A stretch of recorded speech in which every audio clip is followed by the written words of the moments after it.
ಈಗ ತೋರಿಸ್ತೀನಿ ನೋಡು ನಾನು ಯಾರು ಅಂತ.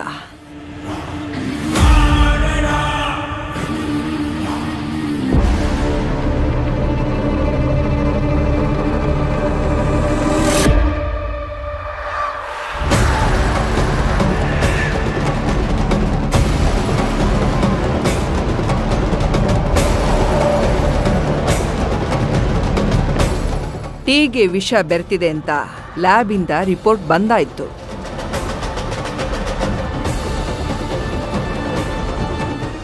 ಟೀನಲ್ಲಿ ವಿಷ ಬೆರ್ತಿದೆ ಅಂತ ಬಂದಿದೆ, ಆದ್ರೆ ಯಾರು ಬೆರೆಸಿದ್ದಾರೆ ಅನ್ನೋದು ಇನ್ನೂ ಬಂದಿಲ್ಲ.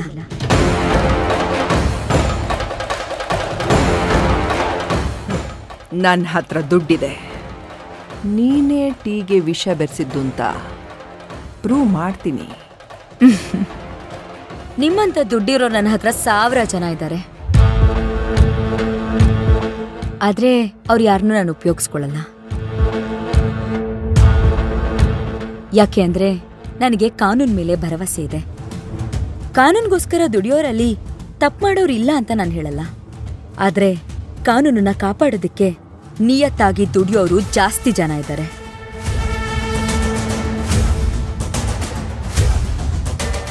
ರಿಸಲ್ಟ್ ಬರೋದಕ್ಕಿಂತ ಮುಂಚೆ ಜಾಸ್ತಿ ಸೆಲೆಬ್ರೇಟ್ ಮಾಡಕ್ ಹೋಗ್ಬೇಡಿ, ಆಮೇಲೆ ಅವಮಾನ ಆಗೋದು ನಿಮಗೆ.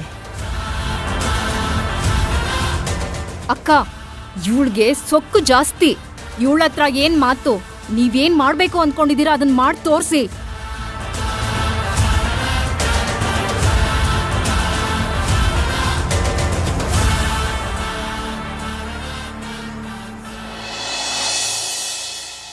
ಭಗವಂತ, ಇದ್ರಾಗ ನಾನು ಸಿಕ್ಕಾಕೊಳ್ದಿರೋಂಗೆ ನೋಡ್ಕೊಳಪ್ಪ.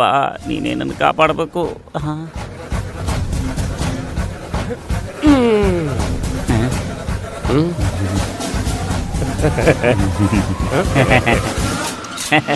ಬರಲೇ ಬದ್ಮಾಶ್. ಹಾ ರೀ ಸರ, ಯಾರನ್ರಿ ಬದ್ಮಾಸನಾಗತ್ತೀರಿ? ನಿನ್ನೆ ನಂಗ್ರೆ ನಂಗಾದ್ರೆ ಓಕೆ. ಹಲೋ, ನನ್ನ ಮೈದನ್ ಕುತ್ಕೆ ಪಟ್ಟಿ ಕೈ ಹಾಕಕ್ಕೆ ಎಷ್ಟ್ರಿ ಧೈರ್ಯ ನಿಮ್ಗೆ? ಮೇಡಮ್, ಇವನು ನಿಮ್ಗೆ ಮೈದ್ನ, ನನಗೆ ಕ್ರಿಮಿನಲ್. ಏನಂದ್ರಿ? ಗೊತ್ತಾಗ್ಲಿಲ್ಲ ಅಲ್ಲ? ಗ್ರೀನ್ ಟೀಲಿ ವಿಷ ಬೆರೆಸಿದ್ದು. ಸಾರಿ, ಜೇನ್ ತುಪ್ಪದಲ್ಲಿ ವಿಷ ಮಿಕ್ಸ್ ಮಾಡಿದ್ದು ಈ ನನ್ನ ಮಗನೇ.